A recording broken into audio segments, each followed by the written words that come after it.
Agora todos de pé, vamos abrir a Bíblia na carta de Paulo aos Romanos, no capítulo número 12.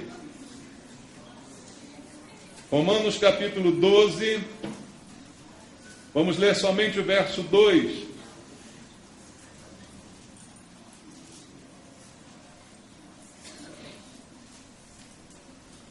Romanos capítulo 12, versículo 2. A palavra de Deus diz assim: E não vos conformeis com este século, mas transformai-vos pela renovação da vossa mente, para que experimenteis qual seja a boa, agradável e perfeita vontade de Deus. Amém. Senhor, nós ouvimos Tua palavra e nós queremos obedecer a Tua palavra. Queremos viver aquilo que está escrito, Pai. Não apenas ouvir, nós queremos entender e praticar. Por isso, mais uma vez, te pedimos essa noite, fala conosco através do Espírito Santo, traz entendimento e revelação da Tua vontade, Pai. E que todos nós possamos nos submeter ao que diz a Tua palavra, para que possamos realmente experimentar tudo aquilo que ela nos promete, Pai, tudo aquilo que o Senhor tem para cada um de nós. Eu te peço, Senhor, quebra todas as barreiras essa noite, as barreiras mentais, de entendimento, Pai, para que nós possamos dar ouvidos à voz do Espírito Santo. E eu entrego a minha vida ao Senhor, querendo ser um instrumento nas Tuas mãos para ministrar ao Teu povo. E para isso preciso da unção do Espírito Santo, Pai, sem a qual nada tenho a falar a ninguém. Meu Deus, me unge com a Tua unção, e a cada um dos meus irmãos, todos aqueles que vão ouvir a Tua palavra também, sejam ungidos pelo Senhor. Assim te peço em nome de Jesus. Amém. Louvado seja Deus. Podem sentar, irmãos. Amados, nós vamos hoje falar um pouco como que uma continuação daquilo que foi dito hoje pela manhã. Se você não ouviu a mensagem da manhã, depois procure ouvir pela internet, procure ver no YouTube. Mas o assunto é o mesmo e algo que tem certamente atrapalhado a vida de muita gente. A palavra de Deus disse no versículo que acabamos de ler que nós não devemos nos conformar com este século. Expliquei até pela manhã, quando li esse versículo, que conformar-se tem o sentido aqui de tomar a forma. Este século, este mundo, o tempo que vivemos, o mundo que nos cerca, o que Deus está nos dizendo através de Paulo é que nós não podemos tomar a forma desse mundo presente. E a forma desse mundo não tem sido nada agradável. Você conhece, tem presenciado o que esse mundo tem vivido, o que esse mundo tem nos apresentado como opção de vida. Então nós não devemos de maneira nenhuma, segundo diz a Bíblia, tomar a forma desse mundo. E uma boa razão que nos dá o texto é o que diz o apóstolo Paulo: mas transformai-vos. Ao invés de tomar a forma, se transforme. De que maneira? Pela renovação da sua mente, para que então você experimente a boa, agradável e perfeita vontade de Deus. Veja, para que eu experimente essas coisas tão boas, tão agradáveis e tão perfeitas que são a vontade de Deus, eu preciso, ao invés de tomar a forma desse mundo, transformar a minha mente. Esse é o conselho de Deus, é a ordem que o Senhor está nos dando. E eu acredito que não há nada melhor para nenhum de nós do que andarmos no caminho do Senhor. Não há nada melhor do que viver na vontade de Deus. Porque Deus é soberano. Se eu vivo fora da vontade de Deus, equivale a dizer que eu estou contra Deus. E eu acredito que não seria nada bom viver contra Deus, não é, irmãos? Viver em oposição à vontade de Deus. Então, eu desejo e preciso viver de acordo com a vontade de Deus, e não há nada melhor para nós do que viver dessa maneira. Mas o texto bíblico está dizendo que para que eu conheça essa vontade que é boa, perfeita e agradável, eu preciso transformar a minha mente e não tomar a forma desse mundo que me cerca. Então, como eu posso compreender e andar de acordo com a vontade de Deus? Essa é a questão que eu quero mais uma vez trazer para os irmãos. Aí, para que eu possa entender isso, eu preciso entender, como disse também pela manhã, quem eu sou. O que sou eu? De que maneira eu vivo nesse mundo? De que maneira eu me relaciono com as pessoas? De que maneira eu vivo inserido nesse contexto do mundo que nos cerca, deste século presente no qual estamos vivendo? Então, eu preciso entender o que aconteceu comigo no momento da minha conversão. Eu disse pela manhã também isso. Quando nós nos convertemos, nós certamente escolhemos o caminho da bênção. Quando nós fomos convertidos pelo Senhor, pela atuação do Espírito Santo na nossa vida, a nossa vida deu uma guinada. A direção mudou completamente. Na verdade, o significado de conversão é isso, é mudar completamente a direção da sua vida. E aí, então, passamos a viver de acordo com a vontade de Deus, porque é a vontade de Deus que as pessoas sejam salvas, embora nem todas sejam salvas. Então, tudo isso aconteceu. Mas, como também lembrei pela manhã e quero lembrar mais uma vez, abra sua Bíblia em 1 Coríntios, capítulo 6, versículo 17. Veja só o que o texto bíblico nos esclarece aqui, quando Paulo, falando aos Coríntios, no capítulo 6, versículo 17, diz assim: mas aquele que se une ao Senhor é um espírito com Ele. Veja, quando você foi convertido por Deus, você se uniu ao Senhor. Você se uniu ao corpo de Cristo. Você agora é parte da igreja do Senhor. Você concorda com isso? Quem é a igreja do Senhor? É esse prédio aqui? Não, esse prédio não é a igreja. É a placa que está ali na porta, com aquele nome, Nova Vida. Não, esse também não é a igreja. A igreja somos nós. E nós somos o corpo de Cristo. E entramos para o corpo quando nosso coração se quebrantou, nos rendemos a Cristo e passamos então a compor o corpo de Cristo. Mas a palavra de Deus está dizendo que aquele que se une a Cristo se torna, a partir desse momento, um espírito com Cristo. Então, como disse também pela manhã, a obra de Deus no nosso espírito está completa. Eu me uni a Cristo e me tornei um espírito com Ele. A partir desse momento, o Espírito Santo passou a habitar em mim. Eu me tornei templo do Espírito Santo. A Bíblia não diz isso, meu amado? Você e eu, cristãos, somos templo do Espírito Santo. Você crê nisso? Por que somos? Porque o Espírito Santo está habitando em nós. Ao me unir a Cristo, me tornei um só com Ele no Espírito. Isto é a realidade que a Bíblia nos apresenta. Mas, a partir desse momento, começou um processo na nossa vida. Como eu sempre coloco aqui, a salvação se dá num dado momento, em que meus olhos se abrem, as escamas caem, eu enxergo a verdade me convence pela ação do Espírito Santo, que a Bíblia diz, convence o homem do pecado, da justiça e do juízo. Isso tudo é operado na minha vida, e a partir desse momento, então, começa um processo de santificação. Santificação gradativa, salvação imediata ao conhecer a verdade. Como a Bíblia diz, conhecereis a verdade vos libertará. E não diz que eu conheço a verdade aos poucos. Eu conheço a verdade no momento que conheço Jesus. Porque Ele é o caminho, Ele é a verdade, Ele é a vida. Então isso é imediato. Quando eu me confronto com essa verdade, ela é impressa no meu coração. Isso acontece, eu me torno um espírito com Cristo. Mas a partir desse momento, eu começo a transformar a minha vida. E do que consiste a nossa vida? Foi nesse ponto também que falamos pela manhã, do texto bíblico de Paulo aos Tessalonicenses, que diz que nós somos espírito, alma e corpo. Não somos apenas espírito.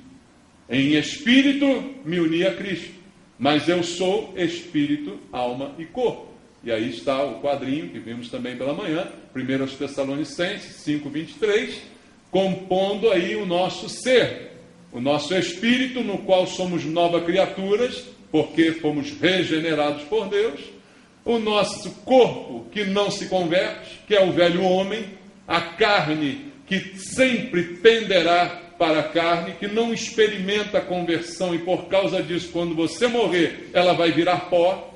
Ela não vai para o céu, não é? O teu espírito vai para Deus, mas a tua carne vai para o pó. Porque a carne não se converte, mas no meio da carne e do espírito está a alma, aflita, muitas vezes angustiada, muitas vezes maltratada, muitas vezes sobrecarregada por tudo aquilo que nós vivenciamos no nosso passado antes de conhecer a Jesus. Então você encontra-se com Cristo, a verdade é revelada para você, mas você veio com uma carga na sua alma. Porque na alma residem as emoções humanas, na alma reside a vontade, os pensamentos, os sentimentos, e tudo isso está relacionado com a tua alma. E você, da vida que tinha nesse mundo, você vivia em função da tua alma. Quando a alma estava triste, você buscava um escape, não é? Você, de alguma maneira, vivia influenciado pelas tuas emoções, pelos teus sentimentos. E a partir do momento que no teu espírito se operou a conversão, começa nesse instante uma guerra, queridos. Nesse instante começa a guerra pela renovação da sua mente. Como o texto que nós lemos aqui, Paulo diz: transformai-vos pela renovação da vossa mente. E aonde está a mente? A mente está na alma. Veja, o espírito já foi renovado. No espírito já sou um com Cristo. No espírito a obra já se realizou. Paulo está escrevendo para crentes, ele está escrevendo para a igreja dos romanos. Ele não está escrevendo para as pessoas do mundo. Mas ele está dizendo para os crentes, que já são um no espírito com o Senhor, ele está dizendo para esses crentes que eles não podem se conformar com este século e que eles precisam renovar a mente para experimentar a vontade de Deus. E a renovação da mente se dá na alma. Então, a partir desse momento, começa aí a batalha pela sua alma. A disputa pelo controle da sua alma é parte também daquilo que vimos hoje pela manhã. A Bíblia Sagrada diz que a carne milita contra o Espírito. Está lá em Gálatas capítulo 5. Nós lemos também. E por que a carne briga com o Espírito? Qual o prêmio? Qual a recompensa? Qual o resultado desta guerra? O resultado da guerra é o domínio da alma que está aí no meio. Carne de um lado, espírito no outro, brigando, lutando entre si, como diz a Bíblia, pelo controle da alma. O espírito regenerado, convertido, agora tentando resgatar a alma que ainda está sofrendo as influências da carne, que chamamos aqui na transparência de velho homem, a velha natureza que não se converte, que está sempre ali tentando de alguma maneira trazer você. De manhã falamos do texto do pendor da carne, como um pêndulo que pode pender para um lado ou pender para o outro, ou pende para o espírito ou pende para a carne. Essa é a guerra, é a queda de braço, é o cabo de guerra entre os dois pelo controle da sua alma. Tudo isso está acontecendo, queridos, dentro de nós.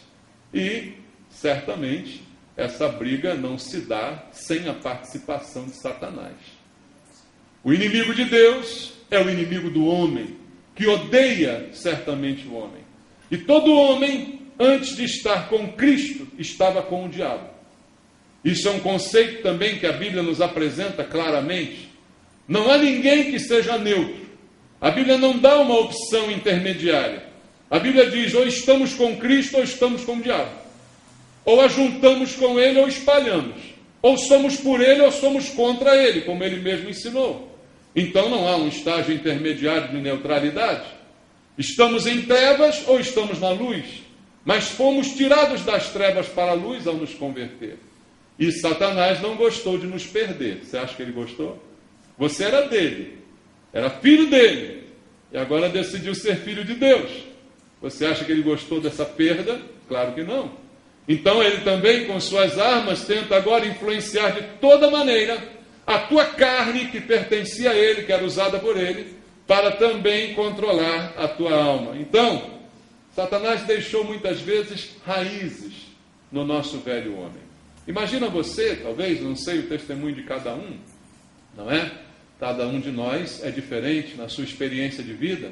Alguns irmãos têm testemunhos tremendos de uma vida completamente devassa, tão desgraçada, e de repente hoje estão em Cristo, numa mudança completamente radical das suas vidas.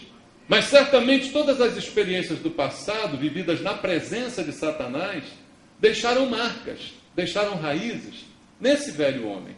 E que certamente, volta e meia, quer brotar novamente. Quer colocar, né, as manguinhas de fora, como a gente diz. Então essas raízes que Satanás deixou no velho homem, que é a nossa carne, porque ele tinha o domínio sobre ela, independente da situação, né? Aquele que está lá servindo diretamente às trevas, na macumba, o Satanás o chama de cavalo, né? E ele tem o domínio completo da carne da pessoa, possui seu corpo, faz o seu corpo fazer o que ela quer. Mas mesmo indiretamente, aqueles que não eram de Cristo também eram dominados por ele, porque ele atuava na concupiscência e nos desejos da carne da pessoa, fazendo com que ela se inclinasse certamente para a carne, para as coisas que estão distantes da vontade de Deus. Então, a assumirmos agora essa nova condição, as raízes que foram deixadas no nosso velho homem continuam agora tentando, de alguma maneira, prevalecer sobre a nossa alma. Então, aquele que teve experiências no seu passado, raízes e marcas foram deixadas na sua carne, e essas raízes de Satanás tentam agora influenciar a sua alma para, de alguma maneira, desassossegar a sua alma. E, como consequência, não há a renovação da mente. Como Paulo diz, transformai-vos pela renovação da vossa mente.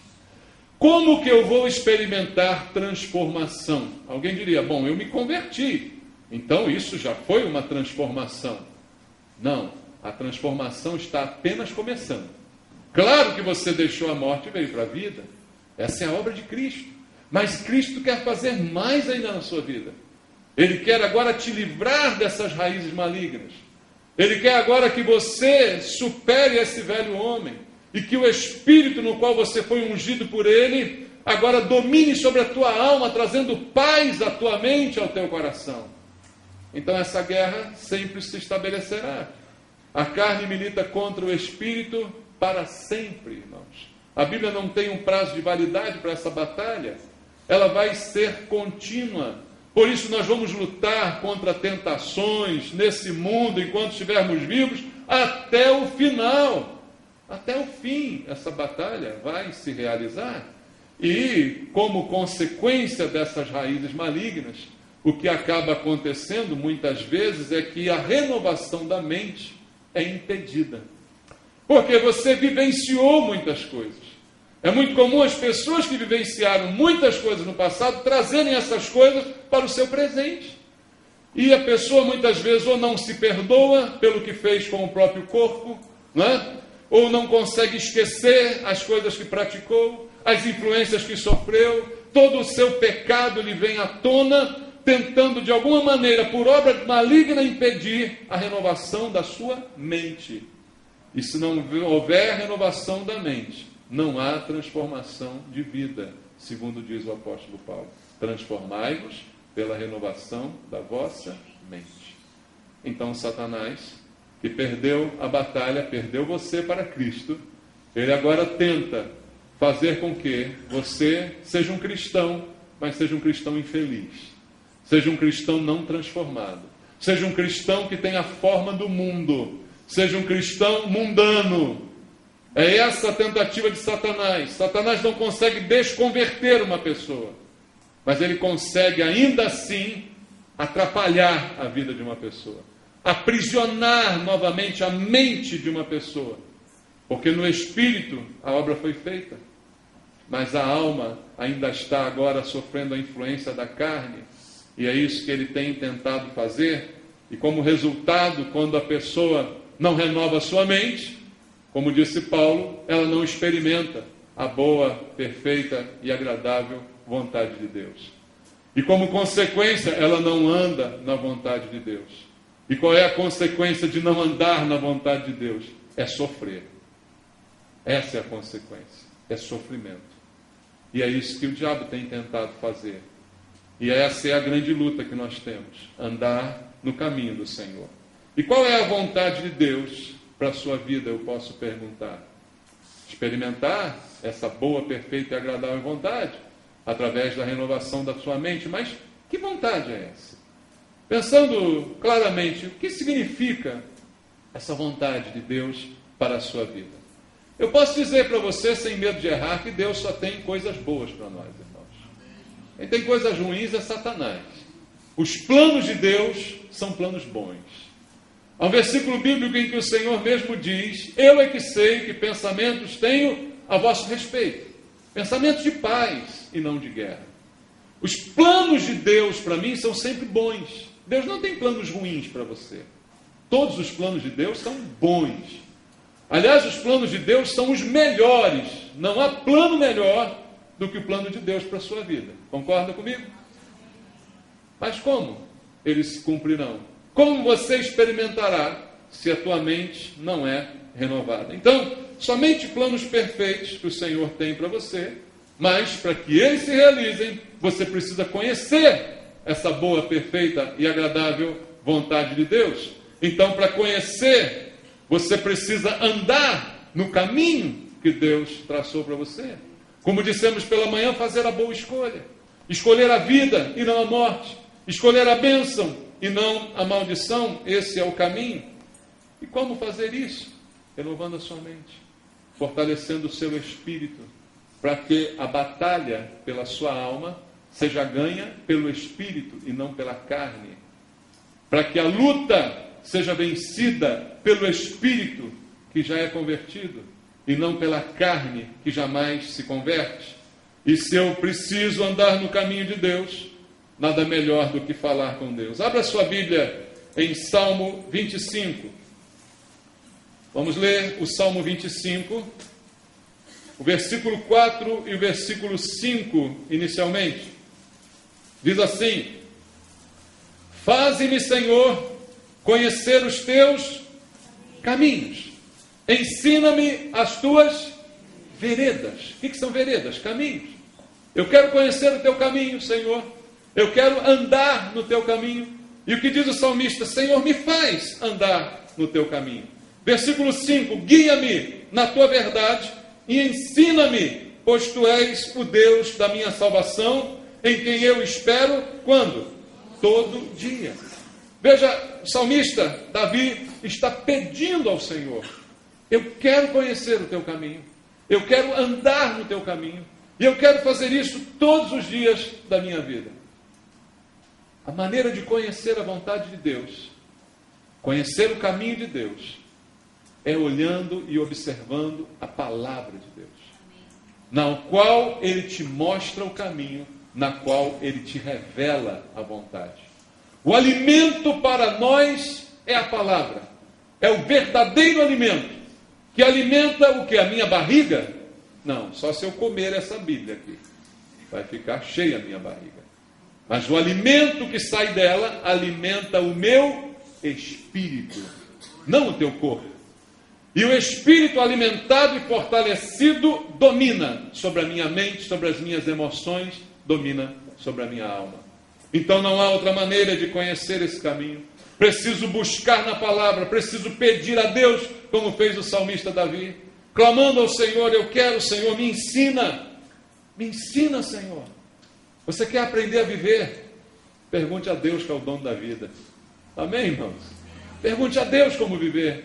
Ele é o dono da vida, Ele que te deu a vida. Então é com Ele que você tem que aprender como viver. Veja o que diz o versículo 8 do mesmo Salmo 25. Bom e reto é o Senhor. Por isso, o que o Senhor faz? Aponta o caminho aos pecadores. Veja, Deus é bom. E Ele é tão bom que Ele ainda aponta o caminho. Como disse hoje pela manhã: eis que te proponho hoje vida e morte, bênção e maldição. Escolhe, pois, a vida para que vivas. A bondade de Deus não faz apenas Ele me dar a livre escolha. Ele me dá a livre escolha, mas Ele ainda indica a opção correta. Ele mostra e aponta o caminho para os pecadores. Deus é bom. E Ele vai te mostrar o caminho que você tem que andar. Ele vai revelar a você a tua vontade. Mas isso tudo tem que ser um processo contínuo, para que dia a dia, vivendo na sua vontade, experimentando a sua palavra, você renove a sua mente e cada vez mais conheça a sua palavra, e cada vez mais fortaleça o espírito para que ele domine sobre a mente, sobre a alma, e você possa cada vez mais conhecer. Porque quando o processo inverso acontece, quando é a carne que está dominando, quando é o velho homem que coloca as manguinhas de fora e continua a dominar, essa mesma bola de neve acontece. Ele vai dominando a alma, vai entristecendo a alma, vai desassossegando a alma, e a alma cada vez mais desassossegada, mais recorre às coisas da carne para tentar resolver o seu problema. E aí forma-se um laço vicioso, e como diz a Bíblia, um abismo chama outro abismo. E a pessoa vai de mal a pior. Mas pela bondade, o Senhor nos conduz. O Senhor é bom e reto, Ele aponta o caminho. Ele mostra, Ele diz, filho, anda nesse caminho. Esse é o caminho que você tem que seguir. Não vai pelo outro, no outro você vai se dar mal. Deus é bom, Ele te mostra qual o caminho que você deve escolher para você. Veja o versículo 9, que diz no Salmo 25. O Senhor guia os humildes na justiça e ensina aos mansos o seu caminho. Talvez o problema esteja nesse detalhe, os mansos. Porque o Espírito quer gerar em mim humildade e mansidão. Aonde essas coisas são geradas? Não são na minha carne. Não é o meu corpinho. Corpinho é brincadeira, né? Que pode ficar mansinho, nem humildezinho. Quem experimenta mansidão e humildade é a minha alma. E a Bíblia diz em Gálatas 5:22, tanto mansidão quanto humildade são parte do fruto do Espírito. Que Espírito? O Espírito Santo, que habita em mim e que produz esse fruto, está ligado ao meu espírito, eu sou um espírito com ele. Mas ao produzir esse fruto, aonde vai o resultado desse fruto? Vai sobre a minha alma. A minha alma experimenta mansidão, a minha alma experimenta humildade. E aí, como eu experimento essa mansidão e essa humildade, eu consigo ser guiado por Deus. O orgulhoso jamais será guiado por Deus. O cara que não é manso jamais será guiado por Deus. Porque a primeira coisa que pisarem no pé dele, ele dá logo um murro, né? Então ele nunca vai ser guiado por Deus, ele sempre vai ser guiado pela carne. Suas reações serão sempre carnais. Basta provocar que você vê a carne logo se mostrar, né? Tem gente que é um doce, pessoa manso, fala mansinho e tal. Agora pisa no pé dele para você ver. O diabo pula nele, né? E pula em cima de você, com ele tudo. Não é assim que funciona? Porque é só uma aparência. Mas a realidade interior é completamente diferente. Então, amados, quando eu experimento mansidão e humildade, aí sim Deus pode me guiar, como está escrito, guia os humildes na justiça e ensina aos mansos o seu caminho. Então, o Espírito quer dominar a alma, para que seja nela gerada a mansidão, seja nela gerada a humildade necessária para que eu obedeça. No mês passado nós falamos sobre obediência, uma das coisas que foi dito é que obediência só é possível com humildade. Só quando eu sou humilde é que eu obedeço. Quando eu não for humilde eu não consigo obedecer. E para andar no caminho de Deus eu preciso ser humilde, eu preciso ser manso. E quem vai fazer isso é o Espírito. O meu Espírito, cheio do Espírito Santo, com o qual sou um, atuando sobre a minha alma, de maneira que esse fruto seja manifesto na minha vida. E as coisas então possam ser transformadas na minha existência. Veja, continua o Salmo 25, no versículo 12 ao 14. Ao homem que teme ao Senhor, ele o instruirá no caminho que deve escolher. Veja mais uma vez o temor, a humildade, a mansidão. Aí vem a instrução de Deus. Veja o versículo 13. Na prosperidade repousará a sua alma, e a sua descendência herdará a terra. E aí o verso 14 ele diz, a intimidade do Senhor é para os que o temem, aos quais ele dará a conhecer a sua aliança. Essa intimidade, esse conhecer do íntimo, do coração de Deus, isso significa intimidade, ela é reservada exclusivamente para aqueles que temem ao Senhor. E ela é revelada por Deus. E esse temor vem da atuação do Espírito Santo sobre o meu espírito, que atua sobre a minha alma, para que ela então sossegue, para que ela se aquiete, para que ela experimente a humildade, a mansidão que são necessárias para que o Senhor me ensine o caminho em que eu devo andar. Esses são os planos de Deus para cada um de nós. Que a gente viva na vereda do Senhor, que a gente viva no caminho do Senhor, segundo Ele deseja para cada um de nós. Mas a pergunta é, por que, sendo esta a vontade de Deus, muitas vezes ela não se cumpre na vida de muitos de nós? Por que que os planos de Deus nem sempre se cumprem, se realizam na vida de muitos do seu povo? Os planos de Deus são bons. Ele fez planos para você, mas de repente você está vivendo completamente desassociado dos seus planos. A culpa não é de Deus. Há algo errado que precisa ser corrigido. E por que que isso muitas vezes acontece? Porque eu não consigo renovar a minha mente. Porque a minha mente está estagnada. A minha mente é como água parada. Ela dá bicho, ela apodrece. A gente não renova a mente. E por isso os planos de Deus não podem se cumprir. Por não renovar a mente, assumimos a forma do mundo e não a forma de Deus. Ao invés de sermos semelhantes a Deus, nos tornamos semelhantes ao mundo, nos conformamos com este século. E vivemos de uma maneira mundana a nossa vida, o nosso modo de viver, nossos conceitos morais. E por isso os planos do Senhor não se cumprem em nossas vidas. Isso acontece quando o seu espírito tem perdido a batalha pela sua alma. Quando o seu espírito não tem força suficiente para controlar a sua mente e as suas emoções. E ao contrário, quem está controlando nessa hora é a alma. Volta aí aquela transparência. Observe um detalhe que foi dito pela manhã. Corpo, alma e espírito. E entre um e outro tem uma portinha. Esse desenho aí representa uma portinha. Você vê que uma das portas está aberta, concorda? E a outra está fechada. Essas portas são assim excludentes. Quando uma está aberta, a outra está fechada. Não há como as duas estarem abertas ao mesmo tempo.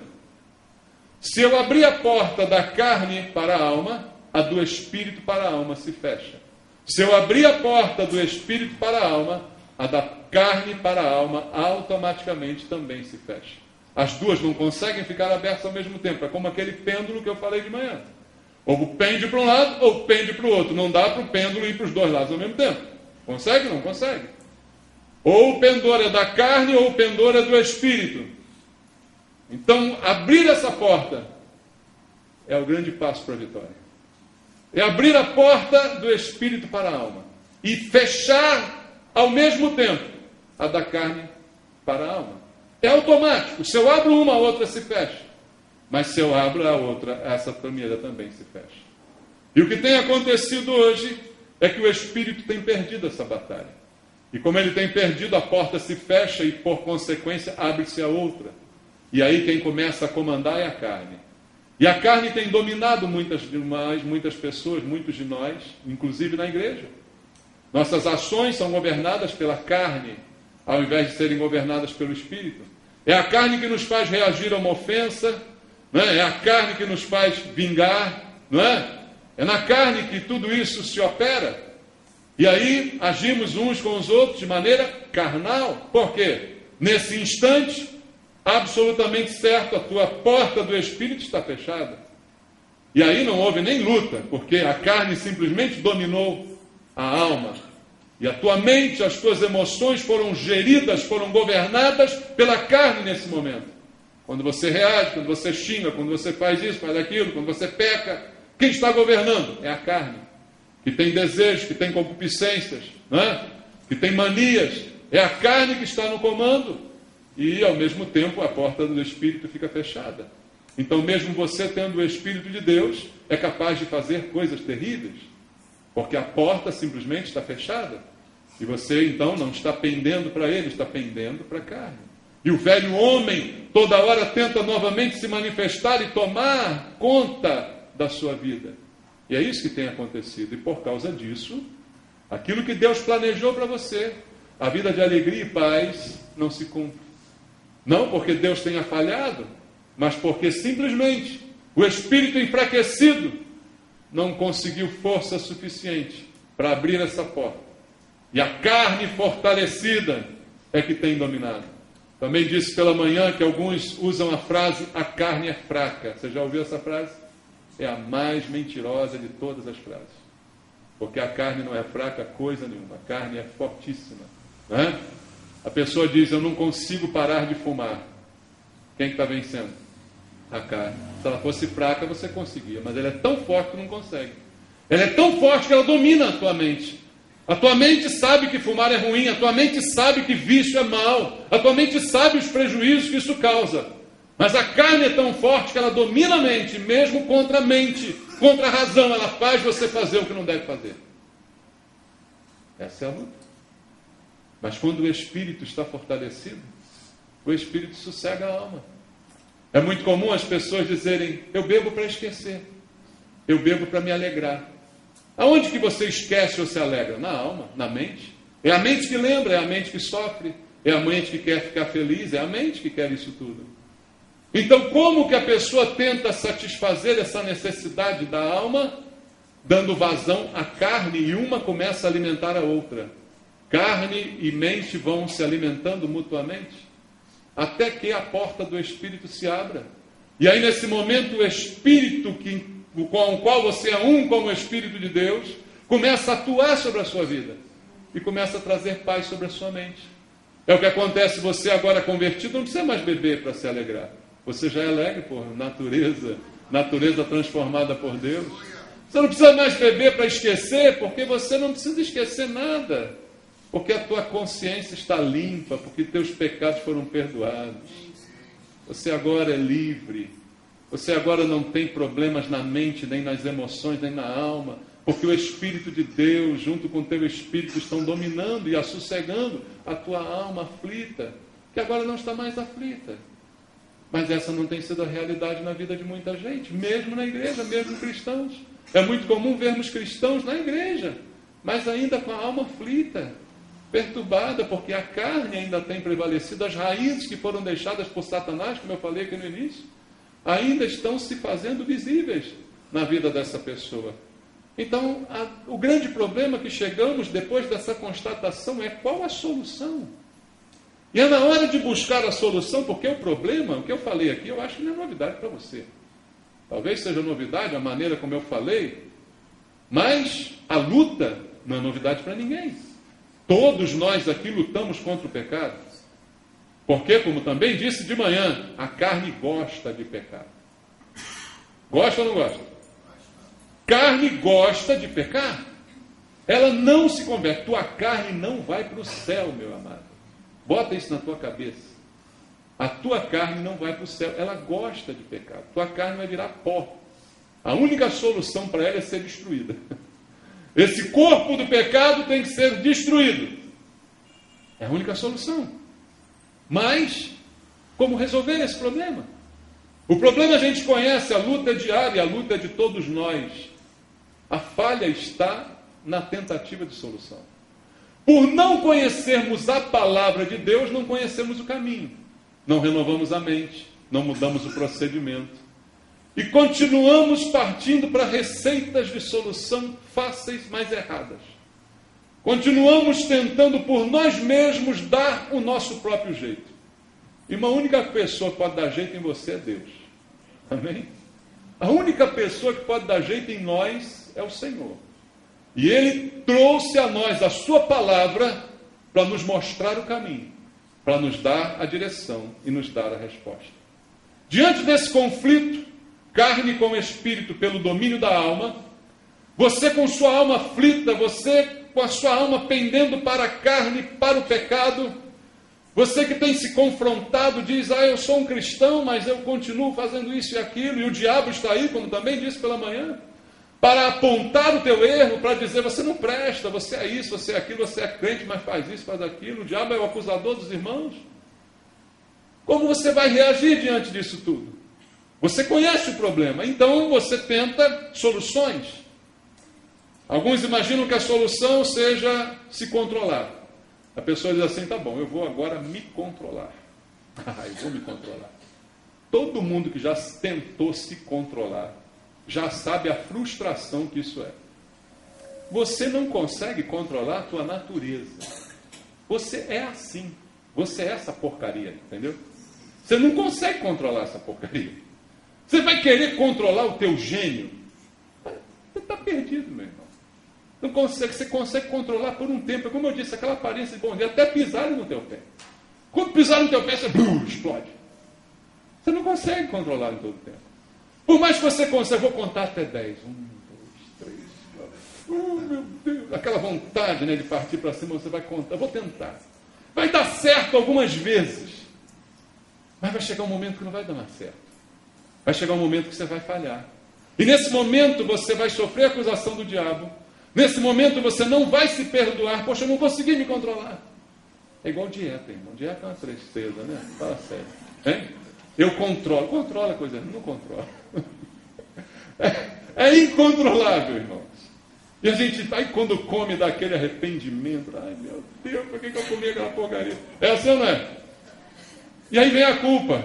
E a culpa faz você comer mais. Já viu isso? Gordo com dieta. Eu sei por experiência própria como é que funciona a coisa, né? Você vai comer aquele monte de chocolate. Agora fiquei deprimido, tem que comer mais chocolate. É assim ou não? Ficou deprimido, solução para depressão, chocolate. É um santo remédio. E aí vai. Um abismo chama outro. E você vai. Não é assim que funciona? Então é completamente falida a tentativa de autocontrole. Autocontrole é uma tentativa completamente falida. Você não conseguirá. Eu vou dominar meus emoções, meus sentimentos. Quem é que consegue dominar emoções e sentimentos? Por mais robô que você seja, você não consegue dominar emoções e sentimentos. É uma luta em glória. Você não consegue dar jeito nisso. Eu vou controlar minhas palavras, vou controlar minhas atitudes. Por mais que você tente, daqui a pouco sai, a Bíblia diz, a boca fala do que está cheio o coração. Então, por mais que você tente controlar, daqui a pouco vai sair.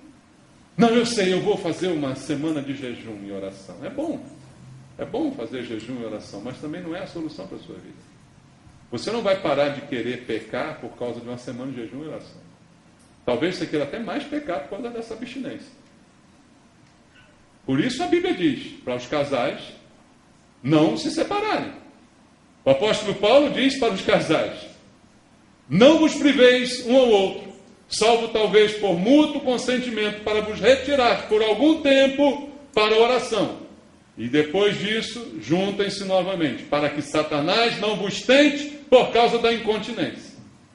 Quanto mais tempo fica sem, mais dá vontade. Entendeu o negócio? Assim é a carne. Assim é a nossa carne. Ninguém vai vencer essa batalha com campanha de jejum, de oração, por mais que seja bom. Porque o jejum seca a carne, concorda? Corta. E ao fazer isso, fortalece o espírito. Mas para você vencer, você vai ter que jejuar a vida inteira. Consegue jejuar a vida inteira? Não consegue. Então, por melhor que seja uma boa arma, uma boa saída para alguns momentos, mas ela não é uma saída para todos os momentos. Porque você vai ter que viver jejuando. Porque, como eu disse, a luta da carne contra o espírito não tem prazo de validade. Ela é para sempre. Então, o jejum tem que ser eterno. Porque se o dia que você parar, pronto, aí enfraqueceu de novo. Então, também não funciona. Não, eu vou ler a Bíblia, eu vou ler a Bíblia. É muito bom ler a Bíblia, claro, você deve ler a Bíblia, mas também não vai funcionar. Porque a tua carne ainda está aí. E tudo isso está ainda acontecendo. E cada vez que você tenta uma solução dessa, por mais lógica que ela seja, e a princípio são coisas lógicas que eu disse aqui, quando vem a falha, vem junto com a falha a decepção. Vem junto com a decepção a culpa, e junto com a culpa a tristeza e o medo. O medo, como disse pela manhã, o perfeito amor de Deus lança fora todo medo. Mas o medo vem como consequência dessa falha, desse erro, desse descuido que você cometeu, e vem a culpa, e a culpa, ela aniquila o ser humano, né? A culpa destrói o ser humano, E quanto mais culpada a sua alma se sinta, mais ela vai pender, vai deixar o espírito, a carne dominar. É como o chocolate que eu citei para você. Quanto mais culpada, mais você vai querer, e uma vai começar a alimentar a outra num ciclo infindável. Quanto mais decepcionado e triste, mais inquieta fica a sua alma e mais a sua carne vence essa luta, essa disputa. Bom, então, qual é a solução? A solução, amados, por mais que a gente queira complicar, ela é simples. A solução é reconhecer a escravidão. Reconhecer a escravidão da sua alma. Reconhecer o que está acontecendo com você. Não adianta tentar fugir e negar. É preciso reconhecer. Mas ao reconhecer, também as armas de Deus começam a agir em teu benefício. Ao reconhecer, você cria a dependência de Deus. Porque parece que quando as soluções vêm por nós mesmos, que fomos nós que conseguimos. Não foi o meu jejum, foi a minha oração. Nem foi Deus, né? Parece que a gente jejua e ora para a gente ganhar alguma coisa. E não para Deus nos dar alguma coisa, entende? Começa isso na cabeça sem você perceber. A tua prática religiosa começa a ser a solução, porque ela é um fim nela mesma. Então ela é que te deu a vitória, e não Deus. Não, eu fiz a campanha, eu compareci lá, eu fui, eu fiz não sei o que, fiz não sei o que lá, fiz a mandinga, o patuá evangélico, aí eu consegui aquilo que eu queria. Não é dessa forma. Porque, na verdade, eu preciso reconhecer a minha escravidão. Reconhecer a minha incapacidade. Eu preciso desistir de mim mesmo, para que eu possa me render completamente à ação de Deus sobre a minha vida. Não há força de vontade que dê jeito nesse problema. A solução está no fortalecimento do Espírito. A única esperança é o fortalecimento do seu Espírito. Leia comigo Hebreus capítulo 10, versículo 7 até o versículo 10. A carta aos Hebreus, capítulo 10, do 7 ao 10. A palavra diz o seguinte: Então eu disse, eis aqui estou, no rolo do livro está escrito a meu respeito, para fazer, ó Deus, a tua vontade. Depois de dizer como acima, sacrifícios e ofertas não quiseste, nem holocaustos e oblações pelo pecado, nem com isto te deleitaste, coisas que se oferecem segundo a lei. Então acrescentou, eis aqui estou para fazer, ó Deus, a tua vontade. Remove o primeiro para estabelecer o segundo. Nessa vontade é que temos sido santificados, mediante a oferta do corpo de Jesus Cristo, uma vez por todas. Então a solução está no reconhecimento disto aqui. Não sou eu com minha disciplina, com os meus autoflagelamentos, com os castigos a qual eu me submeto, que vou conseguir dominar a minha alma e a minha carne. O que eu preciso entender é o que está escrito aqui na palavra que nós acabamos de ler. Nessa vontade é que temos sido santificados, mediante o quê? A oferta do corpo de Jesus. É nisso que nós somos santificados. Naquilo que Deus proveu para nós. Não naquilo que nós fazemos. E o texto diz, sacrifícios e ofertas o Senhor não está requerendo. O Senhor está requerendo apenas o reconhecimento. Reconheça a tua escravidão e reconheça que Cristo, ao se oferecer na cruz, é poderoso para te livrar das tentações e do mal. Reconheça e dependa completamente da obra que Ele fez em favor de você. Não na sua força, não na sua vontade, mas naquilo que o Senhor realizou. Ele conheceu e Ele cumpriu a vontade de Deus, como está escrito nesse texto que acabamos de ler. E Ele fez isso para que nós pudéssemos conhecê-lo e também cumprir a vontade de Deus. Ele cumpriu por nós toda a lei, diz a Bíblia. Ele cumpriu por nós todos os cerimoniais, tudo aquilo foi cumprido nele. para que agora nele eu possa conhecer Deus e conhecer a sua vontade. E caminhar na vontade de Deus. Por isso ele disse, eu sou o caminho, a verdade e a vida. Ninguém vem ao Pai a não ser por mim. Eu não vou ao Pai por sacrifícios ou por nenhuma coisa que eu consiga fazer. Eu só vou ao Pai trilhando o caminho chamado Jesus Cristo. Se eu quero andar no caminho de Deus, eu preciso andar em Cristo, como disse o apóstolo Paulo aos Colossenses. É em Cristo que nós temos que caminhar.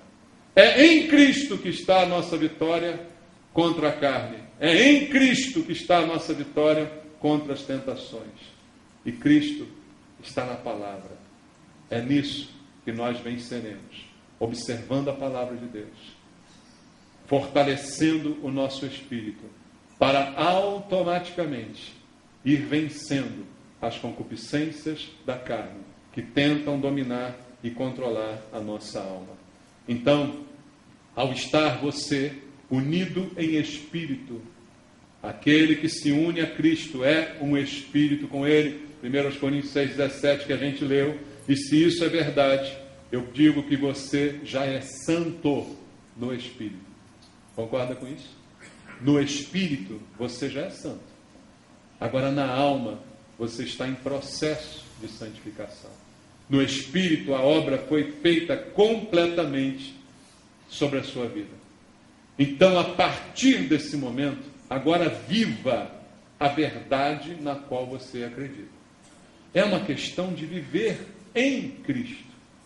Não de ficar olhando para a palavra de Deus como se ela fosse simplesmente uma lei a ser seguida. Ela é muito mais do que isso. Ela é a vida. A vida que é Cristo, e Cristo é a palavra. Então é muito mais do que apenas um manual de instruções. É a vida que nós temos. E veja só, ainda em Hebreus, no capítulo 10, que nós lemos, vamos ler agora o versículo 14. Diz assim, porque com uma única oferta aperfeiçoou por quanto tempo? Para sempre. Quantos estão sendo santificados?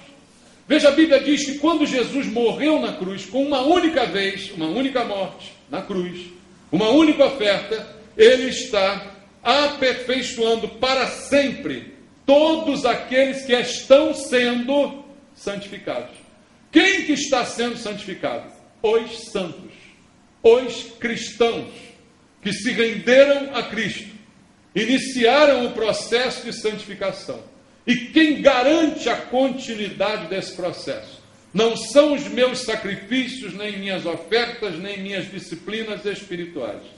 Quem garante esse processo e essa continuidade é o sacrifício que foi feito por Jesus.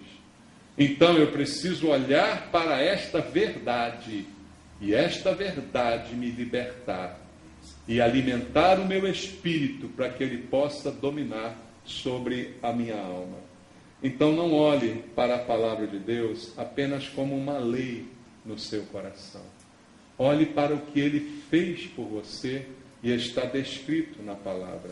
E a partir do versículo 15 do mesmo capítulo 10 aos Hebreus, continua o texto dizendo, e disto nos dá testemunho também o Espírito Santo, porquanto, após ter dito, esta é a aliança que farei com eles, depois daqueles dias, diz o Senhor, porei no seu coração as minhas leis, e sobre a sua mente as inscreverei. Acrescenta, também de nenhum modo me lembrarei dos seus pecados, das suas iniquidades, por quanto tempo? Para sempre. Ora, onde há remissão destes, já não há oferta pelo pecado. Se houve remissão de pecado, já não há mais oferta. E o que Deus está aqui nos dizendo é que esta é a aliança que Ele fará conosco. E o testemunho é dado pelo próprio Espírito Santo. E Ele diz, eu vou pôr no coração a minha palavra, a minha lei, e sobre a sua mente eu a escreverei. Deus fará isso quando o seu Espírito estiver dominando sobre a sua alma. Quando a porta do Espírito estiver aberta e a da carne estiver fechada. É dessa forma que Deus fará, e o que Ele precisava fazer para isso já fez, que foi se sacrificar por você. todos os meios e as condições para que esse processo aconteça, já foram feitos por Deus. Não depende de um sacrifício da minha parte, nem de uma disciplina espiritual. Depende de eu me render e reconhecer que isso já foi feito por mim. Depende de eu reconhecer a minha dependência de Cristo, e não de mim mesmo, nem da minha força de vontade. Então eu quero dizer para você, acredite, creia. A Bíblia diz: sem fé é impossível agradar a Deus. O que está precisando para você vencer essa batalha é confiar em Jesus. Confie que Ele já fez o que precisava fazer para que você vença a batalha da carne contra o Espírito. Ele já realizou todas as coisas, então confie nele para vencer. Apenas deposite nele a sua confiança. Não tente vencer um vício por você mesmo. Não tente vencer um mau hábito por você mesmo. Deixa ele viver em você, que isso automaticamente acontecerá. Deixa ele, pelo sacrifício que fez, viver em você, que isso automática e gradativamente acontecerá. O espírito fortalecido abre a porta para a alma, a da carne automaticamente se fecha, e a tua alma então sossega na presença e no amor de Cristo. Você precisa acreditar que Ele te ama incondicionalmente. Você sabe o que é amor incondicional? Não há condições, não há toma lá, dá cá, não há faça isso assim que então eu vou amar você assim, assado. Não, a Bíblia nos fala de um amor incondicional para os que são filhos. Eu estou falando para os filhos, para os crentes dessa noite. Um amor incondicional. E a Bíblia diz, é o amor de Cristo que nos constrange, porque Ele nos amou sendo nós ainda pecadores. E esse amor, ao produzir esse constrangimento, aperta o nosso coração, de maneira a crermos nele e recebermos dele os benefícios que ele conquistou para nós. A batalha pela alma só será vencida quando eu crer nesse amor incondicional de Deus. Como disse pela manhã, o perfeito amor lança fora todo o medo. O medo produz tormento e quem teme não é aperfeiçoado no amor, diz a Bíblia. Veja, esse medo impede esse aperfeiçoamento, impede. O aperfeiçoamento é a santidade. É impedido pelo medo. Troque o medo pela confiança. Independente do que diga o diabo a seu respeito, independente do que as pessoas digam a seu respeito, troque o medo pela confiança. Troque o medo pelo amor de Deus. E deixe Cristo viver em você. Deixa Jesus tomar a frente da sua vida, das suas emoções, das suas reações. Deixa Jesus mudar o seu gênio. E você ter agora o gênio de Jesus e não mais o seu gênio. O seu gênio tem que deixar de ser seu. Está entendendo isso? O teu gênio tem que deixar de ser seu. Joga ele fora. Deixa Jesus colocar a índole dele em você, no seu coração. Ele já fez isso na cruz e possibilitou que agora você vencesse. Então confesse essa verdade no seu espírito e acredite que você tem agora a natureza de Deus em você, porque você foi regenerado. É como disse Jesus a Nicodemos, é necessário nascer de novo. Quem não nascer de novo não pode entrar no reino dos céus. Você não foi consertado por Deus. Deus não é um guaribeiro que deu uma guaribada em você. Pegou você, deu uma guaribada, não, você foi criado novamente. Você está entendendo? Você é nova criatura. Você foi feito de novo. Deus não aproveitou nadinha que você tinha. Fez de novo você. Você foi regenerado por Deus. Essa é a diferença. A gente está querendo viver como guaribado por Deus. Não, você não foi guaribado. Você não sofreu uma lanternagem espiritual. Você sofreu uma transformação. Você foi gerado novamente. Entende? E é nisso que você tem que acreditar.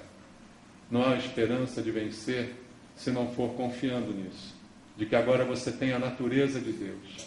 O velho homem ainda está aí. O velho homem ainda tenta botar as manguinhas de fora e vai tentar até você se livrar dele quando você morrer. Quando você morrer, ele vai virar pó e teu espírito vai para Deus. Mas enquanto você estiver vivo, ele vai te perturbar. Ele vai tentar. Mas se você no espírito é um com Cristo, deixa Cristo dominar. Deixa Ele tomar a direção da sua vida. E é por causa disso que a Bíblia diz que há um caminho novo para nós. O caminho que Jesus abriu. O caminho que foi aberto por Cristo. Para encerrar, volta lá em Hebreus capítulo 10, o texto que nós estávamos lendo. E vamos ler a partir do versículo 19. Diz assim: tendo, pois, irmãos, intrepidez para entrar aonde? No Santo dos Santos. Por causa de quê? Pelo sangue de Jesus. Amados, quando ele diz isso aqui para a gente pensar muito bem. Porque no Santo dos Santos, só o sumo sacerdote, nem o sacerdote comum podia entrar. O sacerdote dos sacerdotes era o único que podia entrar lá. E a carta aos Hebreus está falando para quem? Aos Hebreus, para os israelitas. E ela está dizendo que agora nós podemos entrar no Santo dos Santos, o lugar mais santo de todos os santos. E nós podemos entrar lá. E ele diz ainda, tem a intrepidez, tem a ousadia de assumir que você pode entrar lá. Olha, irmãos, o negócio era tão sério que o seu sacerdote entrasse lá com alguma culpinha no cartório, ele era fulminado. Então ele entrava lá amarrado por uma corda, para que se ele morresse lá, ninguém podia entrar lá para tirar o corpo, então tinha que puxar com a corda. O negócio era tão sério que era assim que funcionava. E agora a Bíblia está dizendo que você e eu, aqui, olha, nós podemos, com a maior ousadia do mundo, dar licença, vou entrar aqui. Por quê? Porque eu sou bom? Porque você é bom? Porque eu sou santo? Porque você é santo? Porque Jesus, pelo sangue dele, me permitiu entrar lá. Porque limpou e perdoou os meus pecados e agora está me santificando.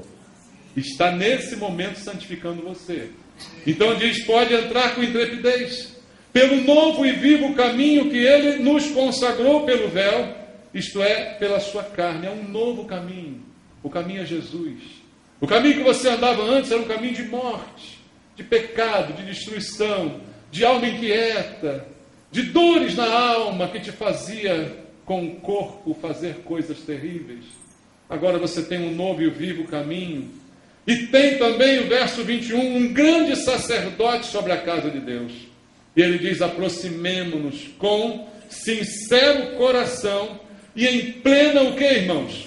Certeza de fé, tendo o coração purificado de má consciência e lavado o corpo com água pura. Guardemos firme a confissão da esperança sem vacilar, pois quem fez a promessa é fiel. Você entendeu isso? Você precisa agora se aproximar com um sincero coração, em plena certeza. Certeza de fé. Satanás o que quer fazer? Colocar dúvida no teu coração. Dizer assim, será que você se converteu mesmo? Será que você é santo? Não é santo coisa nenhuma, tu gosta de pecado. Satanás quer dizer isso para você, não quer? Está vendo? Já caiu de novo, olha lá, olha só como você está. É assim que ele quer. Mas a Bíblia diz, não tenha certeza. Tenha plena certeza de fé e se aproxime com um sincero coração, tendo o coração purificado da má consciência e lavado o corpo com água pura. Quem faz isso por nós? É Jesus. A Bíblia diz, ainda que você se lave com potassa, você não consegue ficar limpo. Mas Jesus, quando limpa, ele limpa mesmo, irmão. E a obra dele é essa na sua vida. O desejo da carne vai continuar sempre. O que você tem que fazer é abrir o teu coração para a atuação de Deus através do Espírito.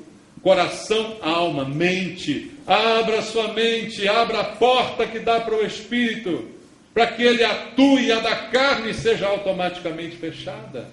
Crendo, como diz a Bíblia, e guardando firme a confissão da esperança sem vacilar, pois quem fez a promessa é fiel.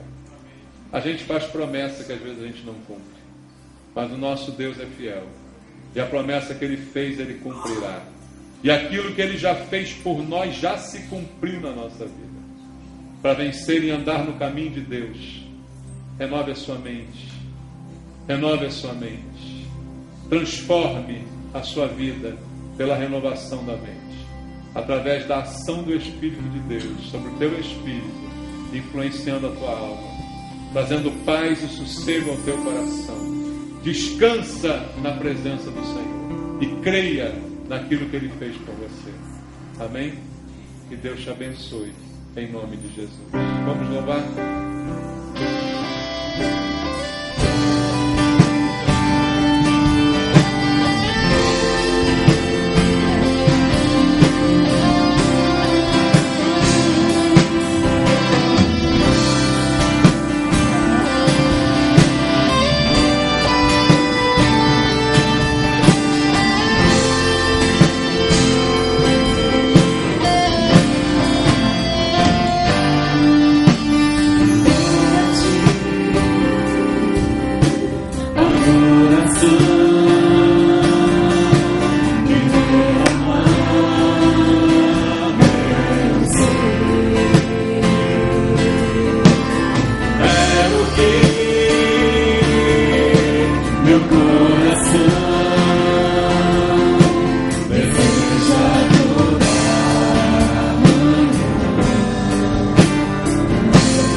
Mas a palavra que lemos no Salmo 25 diz que a intimidade do Senhor é para aqueles que o buscam, aqueles que temem ao Senhor. Então, eu preciso que você se submeta a Deus. Eu preciso que você o busque de todo o coração. Eu preciso que você abra mão de você mesmo para se render completamente ao Senhor. Para deixar que o Espírito Santo, com o teu Espírito, atue sobre a tua alma, trazendo sossego ao teu coração.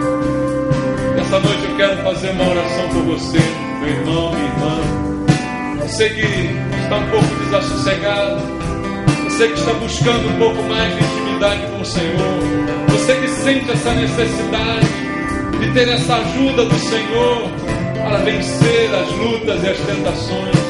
Se é contigo que Deus está falando, sai do seu lugar, venha aqui ao altar de Deus orar, colocar ao Senhor a tua vida, render ao Senhor a tua adoração nesse momento. Vamos orar juntos, vamos falar com Deus. Se você precisa, peça a Deus, como nos ensinou o salmista. Peça a Deus: Senhor, me faz andar no teu caminho, me faz andar nas tuas veredas, Senhor. Fala com teu Deus agora. Se você está precisando dessa intimidade maior, renda-se ao Senhor nessa hora. Renda o teu coração, entregue suas armas, entregue os pontos, entregue ao Senhor, entregue tudo a Ele. Renda-se completamente. Admita a escravidão da alma, para que o Espírito Santo possa atuar sobre você e te fazer vencer as tentações e as dificuldades. Senhor, eu quero orar pelos meus irmãos. Tu conheces a vida de cada um deles, Pai. Tu conheces as necessidades, os pensamentos. Tu conheces as tentações. Tu conheces as inclinações da carne de cada um deles, Pai. E eu quero te pedir por eles essa noite, ó Deus.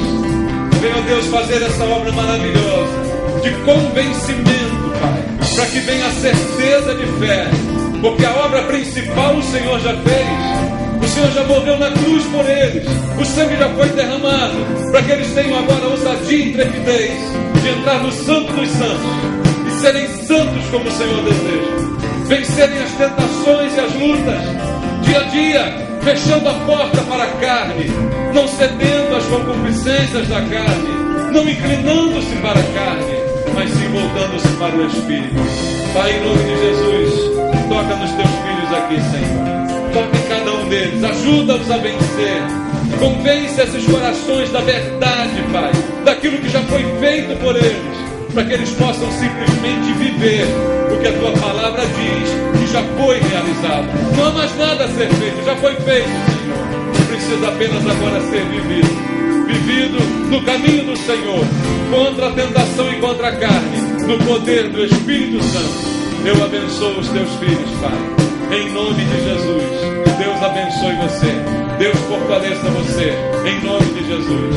Que Deus te torne forte e santo para a glória do Senhor, em nome de Jesus. Louve o Senhor. Enquanto você louva, a ceia do Senhor será distribuída. Examine o teu coração e após isso participe.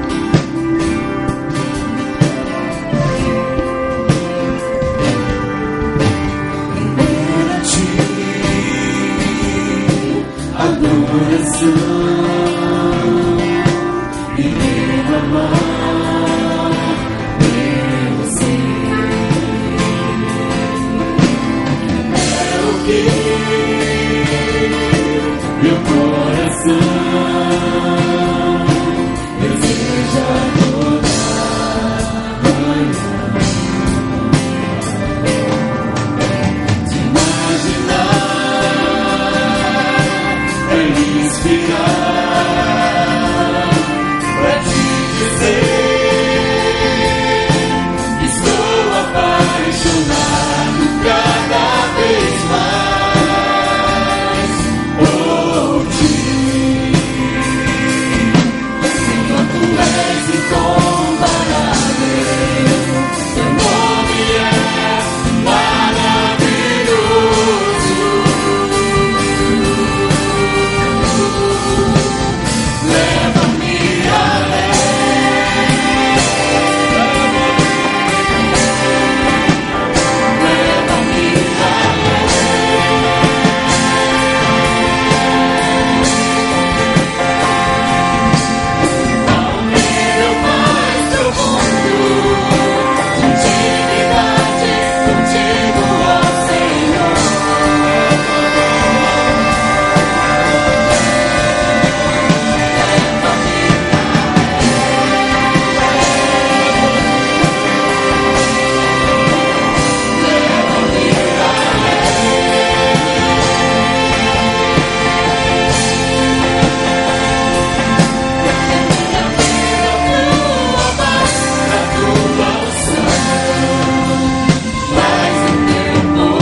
Precisamos, Senhor, mais intimidade contigo, Pai, mais da tua direção sobre a nossa vida, mais da tua condução, Senhor, mais do teu Espírito dominando sobre nós, Pai. É o que precisamos, da unção do Senhor sobre nós, o teu poder derramado sobre a nossa vida, tudo aquilo que o Senhor conquistou na cruz por nós, em nosso favor, seja vivido agora, Pai, por cada um de nós. Por isso estamos juntos na Tua casa essa noite. Nesse momento celebraremos a ceia em memória do Senhor, memória do que foi feito. Quando celebramos, estamos dizendo que nos lembramos e que acreditamos naquilo que o Senhor fez por nós, nos efeitos do Teu sangue derramado sobre a nossa vida. Assim o Senhor nos santifica a cada dia. Assim o Senhor nos transforma a cada dia, pelo sangue derramado na cruz. Não por sacrifícios que possamos fazer, não por disciplinas que possamos adotar, mas pelo Teu precioso sangue que foi derramado por nós. Precisamos apenas agora dizer sim para o Senhor e nos render completamente ao Senhor. E é disso que queremos nos lembrar nesse momento da ceia. Lembrar da Tua carne que sofreu por nós, lembrar do Teu sangue que por nós foi derramado. E a palavra de Deus diz: sem derramamento de sangue não há remissão de pecados. Mas o sangue foi derramado e o nosso pecado foi pago.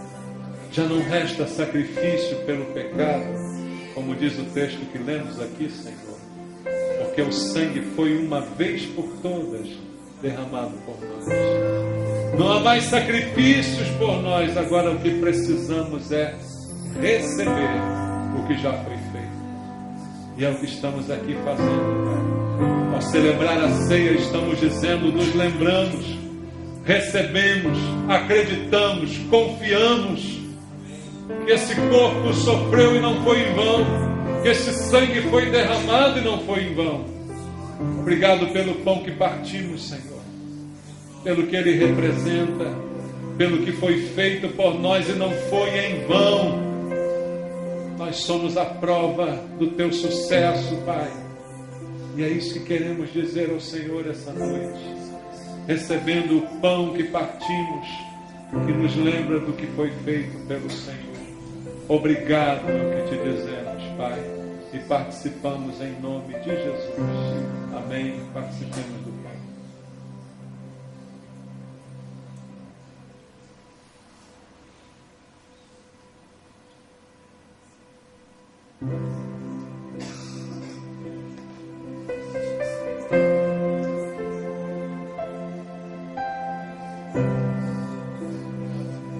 Obrigado pelo cálice que temos em mãos. Como diz a Bíblia, o cálice da nova aliança, feita através do sangue de Jesus. Uma aliança nova foi feita conosco. E esta aliança é garantida por este sangue que foi derramado, que perdoa os nossos pecados e iniquidades. E essa noite te dizemos mais uma vez: perdoa-nos, Senhor, das falhas que porventura ainda cometemos. Guarda-nos, Senhor, do mal. Livra-nos do mal, Senhor. Não nos deixe cair em tentação, Pai. Livra-nos do mal.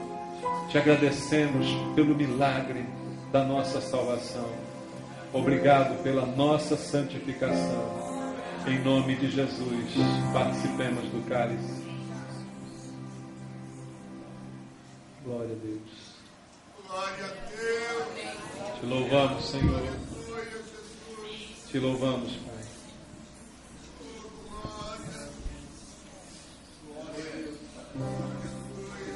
Te imaginar, enunciar, pra te dizer que sou apaixonado cada vez mais por ti. Senhor, tu és incomparável, teu nome é maravilhoso.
Pai.